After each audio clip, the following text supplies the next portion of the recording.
Noah's Ark.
The Bible tells us where the Ark of Noah came to rest.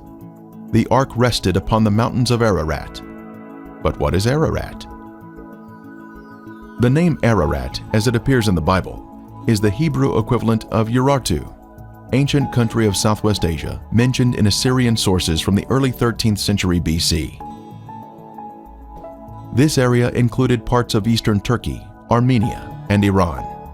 Moses was not speaking of a specific mountain when writing Genesis. He was speaking of a country. So the Bible was saying the ark came to rest in the mountains of the country of Urartu.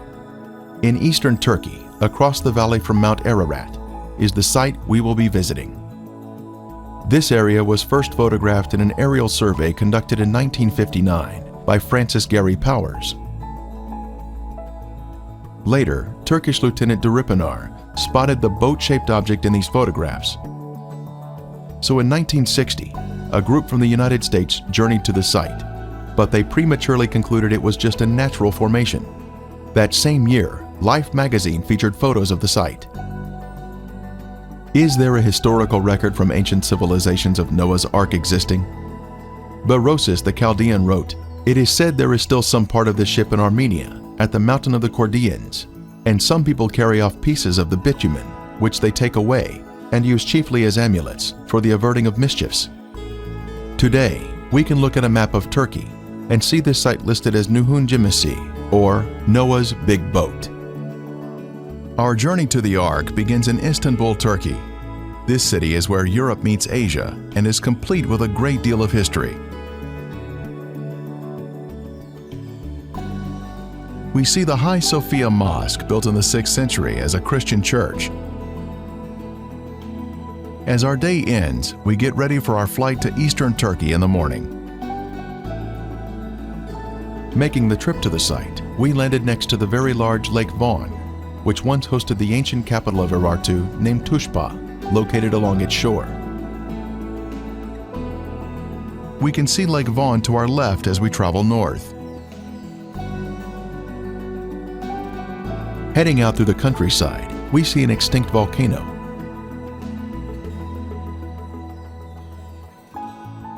Crossing a mountain, we soon see our first glimpse of the famous Mount Ararat in the distance. In the shadows of Ararat is the city of Dobayazit that we passed through, heading toward the Noah's Ark site. Mount Ararat is a beautiful mountain, complete with a rich history of mountain climbers searching for the Ark, but without success. On our route to the Ark, there are many beautiful sights to see along the way.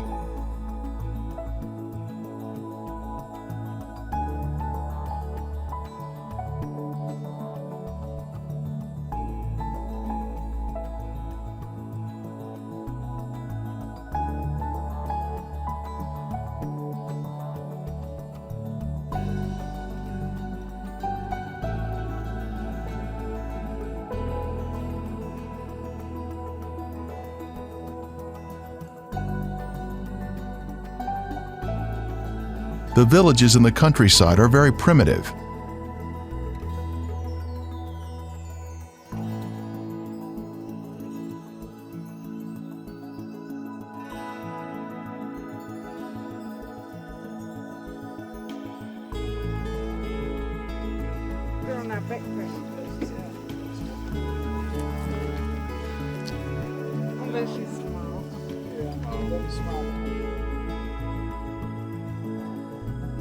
We can see the Ishak Pasha Palace built in the 17th and 18th centuries.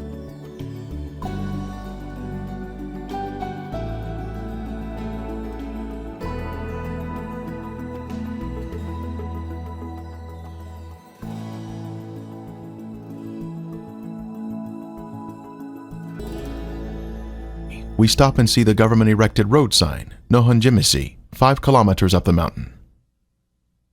On Ron Wyatt's first trip to the region in 1977, he didn't know where to begin searching, and he only had 3 days in the area. So he and his teenage sons prayed that their taxi would stall in areas where they needed to search. That day, God stalled their taxi in 3 different locations. We were looking at all these mountains we were going through, and Dad realized, he's like, guys, you see how rugged this place is? He said, do you know that we have no clue as to what direction to look in once we get there? And we're like, yeah, because we didn't have the map coordinates. We had nothing except the picture in the book and, you know, the area of where it was around Mount Ararat that it was taken. And so we were becoming real skeptical on whether we were going to get to see anything this trip. And then once we got off the train, we hired a cab to take us in to Dogobazit, the town close to Mount Ararat. And while we were driving, it was at night, and Dad said, guys, he quoted the scripture. And so Dad said we should all say a prayer that God help us know which way to look. And we basically all 3 just said a separate prayer, bowed our heads and said a separate prayer in the car silently. And just a few minutes later,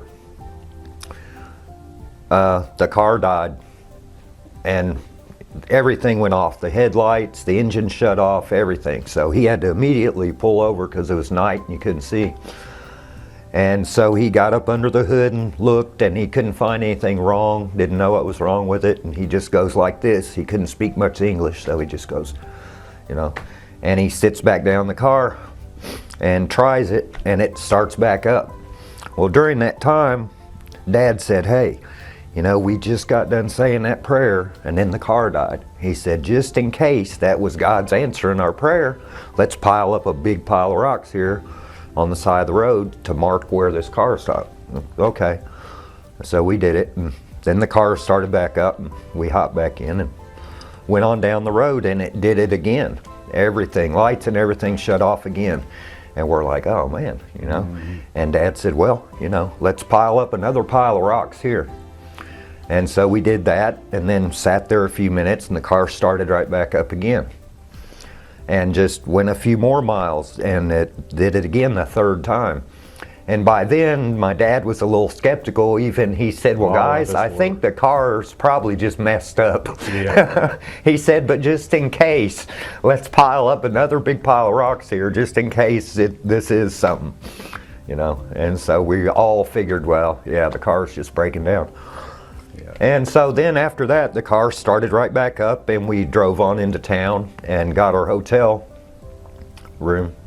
Yeah, And then- no trouble. Yeah, I got the hotel room. Then the next day, I guess we got a cab, and he took us out. It was somebody from the village around there. He was our guide actually, and he took us out, and we found the pile of rocks, the first pile, and I guess we went to the first pile because Yeah. we had 3 piles there. I think we went to the first one first and walked out. You know, it was hot. We had a canteen, ended up having a hole in it. So, yeah, we drank what water we could before it all emptied out. Yeah, so we all drank it so it wouldn't just Yeah, drip out. we all got sunburnt in that, but we found the anchor stone, which we had never seen one. Dad had seen some in pictures, some smaller ones, but nothing that big. So he kind of knew what it was. And there were 8 crosses on the anchor stone. Yeah, 8 crossed on the anchor stone. Yeah, the next pile. Did the next one go to the To the house? village and the Yeah, house. the next pile of rocks went to Noah's. The house and the graveyard. Yeah. Yep. And then And then the third pile was actually Noah's Ark, which was probably the first pile well, yeah, because we did it because we backwards. came back from it the opposite way. And it was amazing because I had never in my life said a prayer and had an answer that definite, that quick, just knowing full well that, I Of mean, course, that night we thought Gave it you was just the goosebumps. car breaking down, but the next day when we walked out and found that, we knew that it was, you know, because like I say, it was, the countryside was so rough, barren, we couldn't have found that. there was no way in the world we No. could have found it. We didn't even know to go to the right or left side of the road, or no idea. And So we pulled up on the walked side. straight out Yeah. to them. And here is our first taxi stop. High on the mountain is the resting place of Noah's ship. The name of this mountain is translated as Doomsday Mountain, named so for the deadly event of the flood.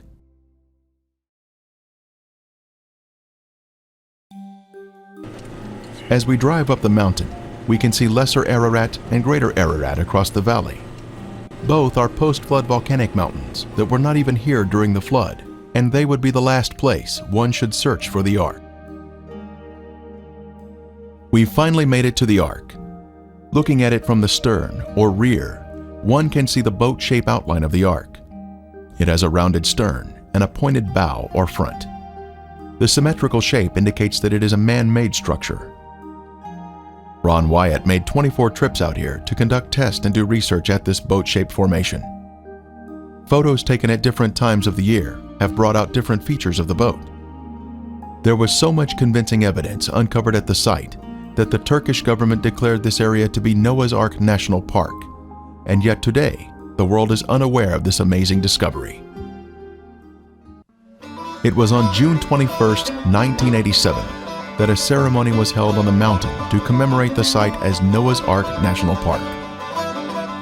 Dignitaries from around the country assembled to break bread and celebrate this wonderful find. The governor, military officers, and other key officials were participating in a celebration of discovery. Noah's Ark was found. Ron Wyatt was a special guest because of the extensive work that he had accomplished at the site. The Visitor Center would welcome guests from around the world to gaze upon the Ark. As concrete was placed in the foundation by the governor and by Ron Wyatt, excitement was in the air.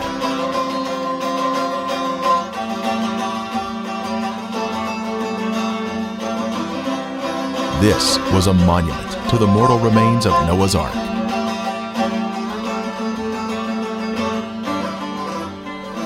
The next day, an article appeared in Turkey's largest newspaper announcing Noah's Big Boat, open for tourism. Now, we make our way inside the visitor center to view the informative evidence on display. Various diagrams and photos are assembled to point out the important features of the Ark.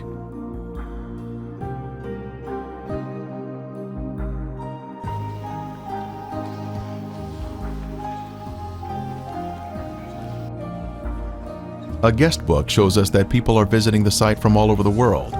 Many different countries are represented here. Hassan Ozer has worked in the visitor center since it opened. He has lived his entire life in a village here on the mountain, just above the Ark, and has a great deal of history associated with the Ark. His photo appeared in a Knoxville, Tennessee newspaper, so our team brought him a laminated copy for his own.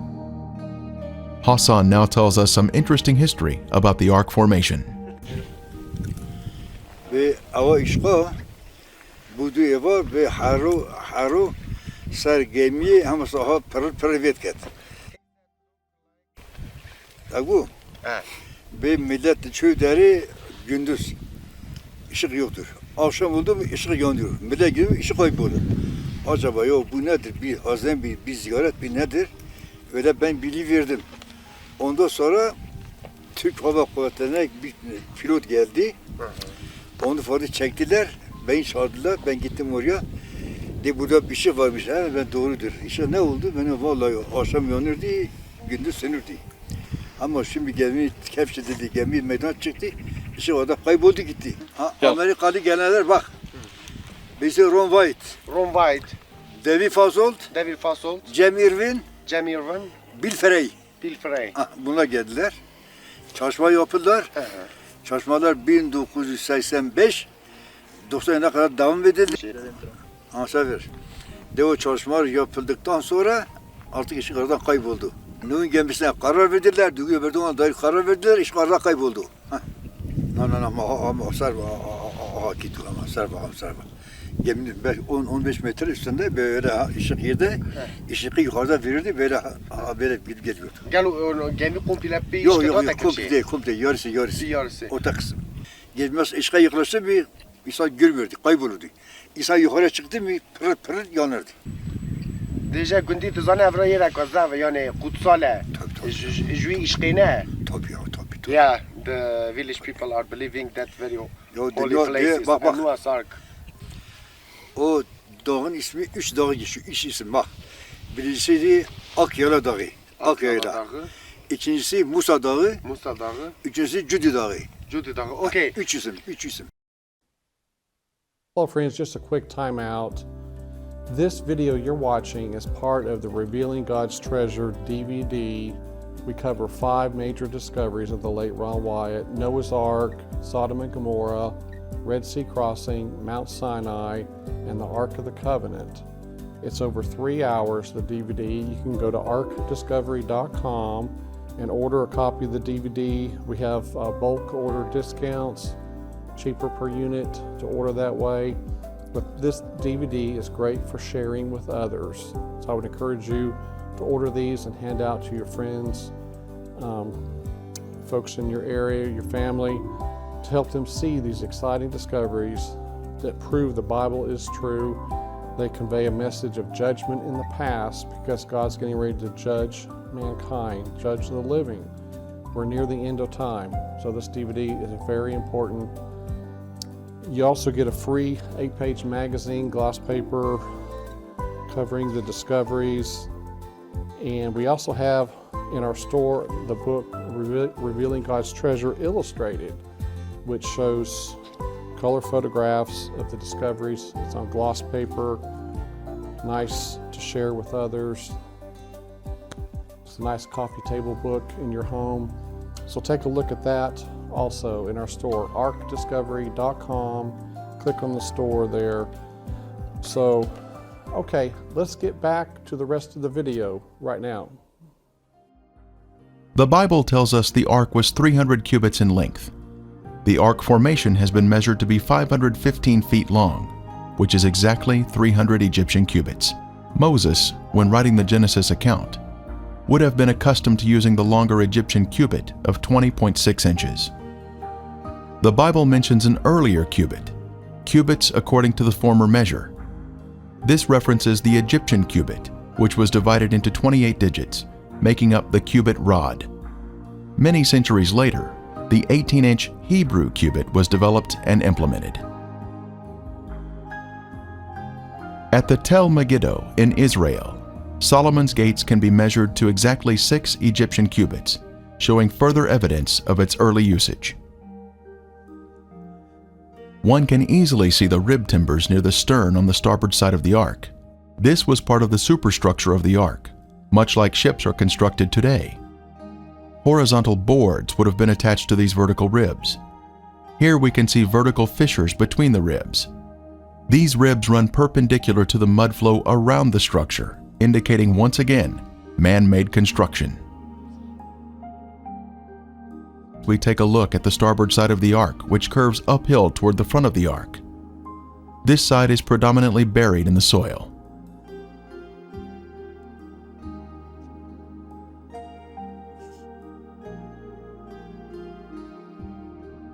The outside of the bow, or front, is just before us, and then we scan down the starboard side to see the top of the rib timbers.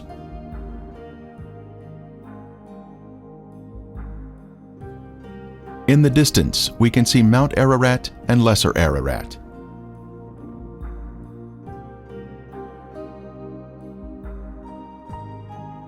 We now pan over to the port side of the ark near the stern. This side is less preserved, but we can see one large rib timber standing at attention. It has been beautifully preserved and has retained the curvature of the hull. From here we look toward the front of the ark, and we can see a large hole which was blown open in 1960, when the first group came here from the United States to inspect the site.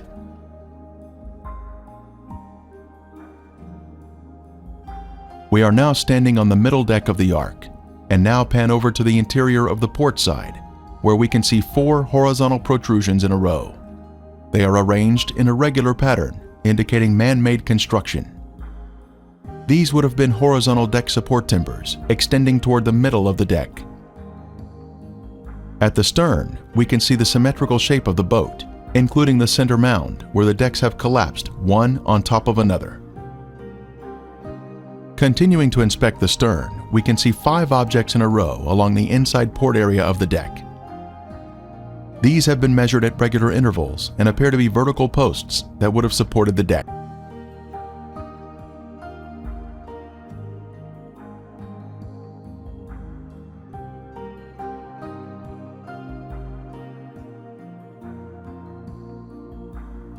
The ark originally came to rest higher on the mountain, but was pulled down to its current location amidst a lava or mud flow, which impaled it on this rock outcropping.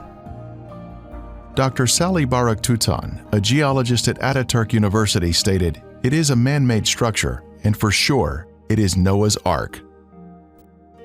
Ground-penetrating radar was used on the formation to see what is inside. There's the longitudinal bulkhead. You ought to see them popping out, Ron. Yeah, there they are. Here. There's Yeah. another one. There's the keel line right there. Yeah.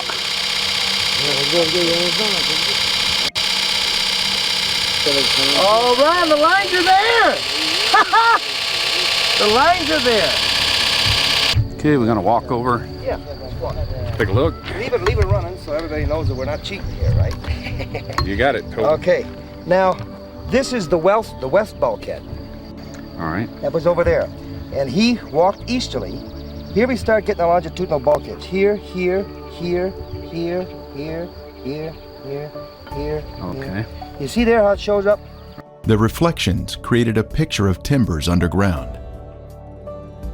Indeed, there is something beneath that rock besides rock. A radar device developed by Geophysical Survey Systems in Hudson was used on the mountain. The device, called SIR, is used by energy exploration companies to analyze what's below the Earth's surface. According to SIR, something man-made is under Mount Eridog. This data does not represent natural geology. It's a man-made structure. These reflections are occurring very periodic, too periodic to be random natural type interface. When Ron Wyatt was demonstrating the subsurface interface radar before Turkish officials, an object appeared on the readout just under the surface, and the officials told Mr. Wyatt to dig it up. What they found was this beautiful deck timber. It was tested at Galbraith Labs for organic carbon. The level of organic carbon was extremely high, thus proving this object was once living matter, consistent with wood. Mr. Wyatt was able to display the deck timber on CNN when he was interviewed on their network. The timber is in 3 layers, much like plywood, with glue oozing out at the end. This makes it stronger than one solid piece of wood. The outer area is covered in black pitch. Some nails can also be seen on its surface. It appears to have been cypress wood. A 3D model of the Ark was constructed using the images from radar scans. We can see a door in the right front, with a ramp leading to other levels. God was in charge of closing this door. When it closed on that sunny day, probation closed. Compared to the HMS Bounty at 91 feet, we can see that the Ark was a very large vessel.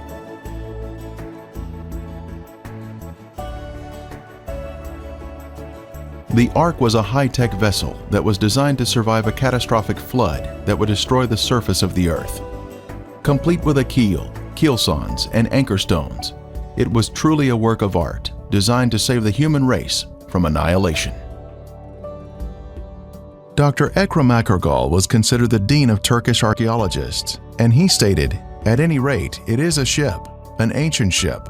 It must be preserved." Just above the Ark site is the Uzungili village. Its former name in the 19th century was Nasr. This pronunciation is similar to Nisr, a village that the Babylonian Berosus described as being near the Ark site. Josephus in the 1st century said, "Its remains are shown there by the inhabitants to this day." This would tell us the Ark would be in an accessible location. These local villagers would have had a tourist trade, accommodating visitors to the Ark. The visitors to the Ark would have stayed overnight here and would have bought souvenirs in the village. Evidence of this was discovered in 2000, when an archaeologist found this potsherd 20 yards from the Ark. On the concave side, it has a carving of a man using a hammer to drive a nail, much like Noah building the Ark. On the convex side, an ancient ink drawing shows a man releasing birds, matching the biblical narrative of Noah releasing a raven and a dove. This is just another piece of amazing evidence found here at the Ark site. Using radar equipment, Ron Wyatt discovered an open cavity on the starboard side of the Ark. Utilizing a core drilling technique, he was able to gain access to the interior of the Ark. Stunning evidence was pulled from the belly of the ship. Using an improvised long rake device, petrified animal dung was extracted from the hull. Next, cat hair was also pulled from the cavity. Then, a petrified antler was extracted. These are all items that one would expect to find in the bottom of the Ark. The Bible tells us the antediluvians were skilled in metalworking. Tubal-Cain, an instructor of every craftsman in bronze and iron. This large metal rivet, or metal washer around a metal rod, was found by Ron Wyatt when he had taken a tour group to the site in 1991. The center rod had been struck while it was hot, causing it to flare out, holding the washer in place. Test results showed that it contained 8% aluminum metal. Aluminum metal is man-made, thus proving the site to be man-made. Skeptics have said Mr. Wyatt was lying about the testing. But was he really? When the Ark Discovery International team was at the Ark site, they used a metal detector to locate metal fittings on the Ark. This is a crescent-shaped piece of metal that had been a circular washer in its better days and was found near the bow on the port side. A portion of it tested at Galbraith Labs in Tennessee, and the results were stunning. It was 8% aluminum metal, just as Ron Wyatt's test had revealed. The test additionally showed a small amount of titanium metal that is also man-made. The Ark Discovery team continued its analysis at the site and located another fitting on the starboard side. A portion of it was sent to Galbraith Labs for testing, and again, there were incredible results. It contained 8% aluminum metal, 1.3% titanium metal, plus 3.8% magnesium metal, all indicative of the Ark formation being a man-made structure. The Encyclopedia Britannica tells us, because of its chemical activity, aluminum never occurs in the metallic form in nature.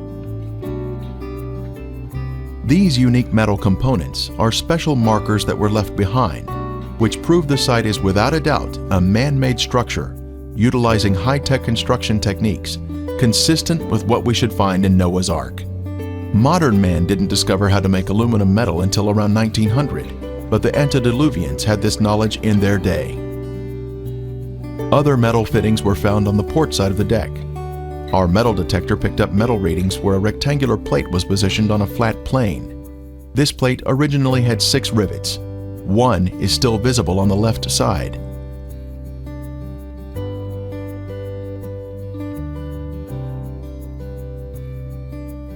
Other metal fittings can be seen around the Ark in various locations.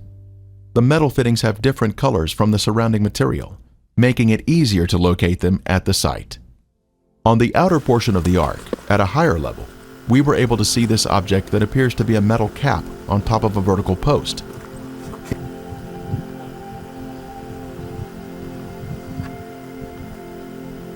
It has an X impression embossed in the center of it. The left side of the cap is missing, but the top and this immediate side are still affixed to the post. The X impression is indicative of a man-made structure with the 90-degree angles. Our second taxi stop is the village where large anchor stones can be found that once hung from the rear of the Ark.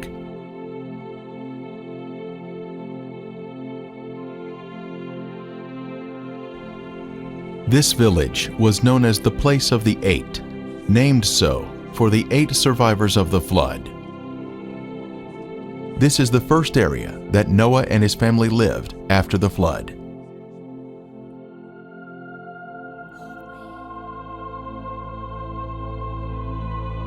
The large sea anchors were hung from the Ark from the bow in order to keep the pointed front facing the angry waves. In this demonstration, we can see how the oncoming waves push the stern around, and this allows the pointed bow to pierce the waves. This is our first anchor stone. Measuring 11 feet in height, with 4 feet embedded in the ground, it is actually the largest and most beautiful anchor stone found to date. A tapered hole was drilled into the top of each anchor stone, a 5-inch opening on one side and a 7-inch opening on the other, allowing a rope to be pulled through and a knot tied. It was designed to be lifted while in the water when it would weigh less, thereby preventing the top from breaking off. The most striking feature is the crosses that have been carved on the anchor stone. Early Christians came through this area and recognized these objects as biblical items from the Ark. They carved crosses on these anchor stones, representing Noah and his family. The largest cross here represents Noah and is of the Crusader style. The diamond shape with a cross above was Nimrod's sign when he was alive. The diamond represents the Ark that he took credit for. Then the vertical line is the pathway to heaven, with the crossbar representing heaven. The Egyptians had an adaptation of this symbol called the Ankh. Smaller anchor stones or drogue stones can be found near the Mediterranean. This is one of the largest you will ever see outside the Noah's Ark area. The next anchor stone is partially buried in the ground with 5 crosses. The largest cross represents Noah. The next smallest, Mrs. Noah. Then the 3 smallest are the sons of Noah. At the bottom is a possible image of the Tower of Babel, which was built around 200 years after the flood by Nimrod and his rebellious followers. This particular stone has 7 crosses, with the 8th having been removed at some point in time.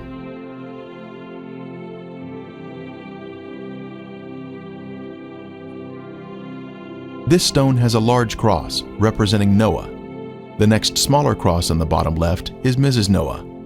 The next 3 smaller crosses represent the 3 sons. Then, the 3 smallest represent the wives of the sons. This stone does not have any carvings on it, but it does have a hole drilled through the top. Other stones have been found buried, but they have no inscriptions. This stone had a hole drilled in the left side. Then on the right, we can see ancient inscriptions. Vandals have broken this stone, but you can see where the hole once was in the top. Crosses have also been carved on this stone.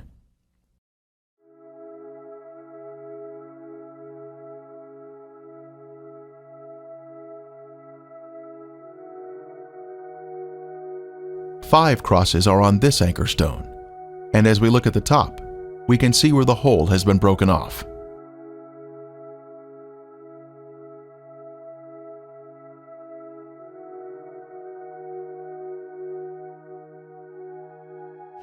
Ja, Krishnan Ganesh photograph.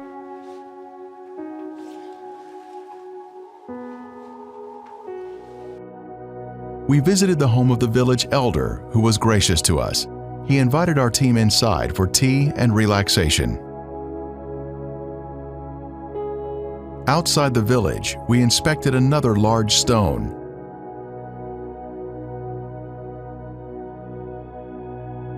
As far as we know, there's nothing else like this anywhere. Nobody's ever. My goodness. It's got crosses that are very faintly carved on it. You got a big one here. This is a rather unique thing. It has the appearance and the texture of some kind of a bark, but it is stone. That is a cross. Right? That is a cross. There you go. That is incredible. It has a very hollow sound. Very hollow. It sounds like metal. But it's just a it's just that's its harmonic, right? Yeah. Harmonic resonance. You're right. Yeah. But not many stones that do that. Our next taxi stop is the home of Noah, near the village of Kazan. This photo was taken in 1977 by Ron Wyatt, showing the walls of Noah's home. Since then, all the walls have been torn down by local treasure seekers. In the front yard stood this large tombstone.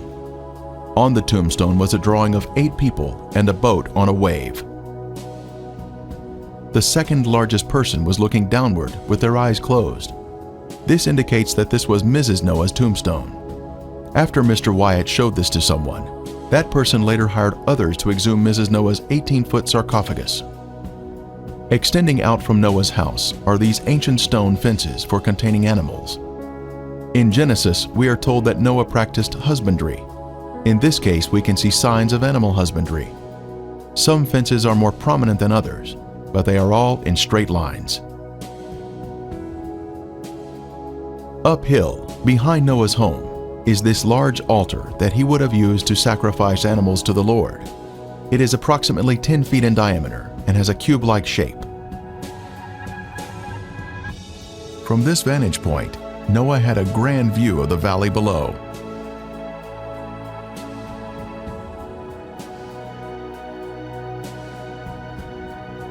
This is Noah's Ark National Park, and the evidence we have seen makes it clear that the Ark has been found, and it is a testimony of God's judgment and deliverance for all mankind to see.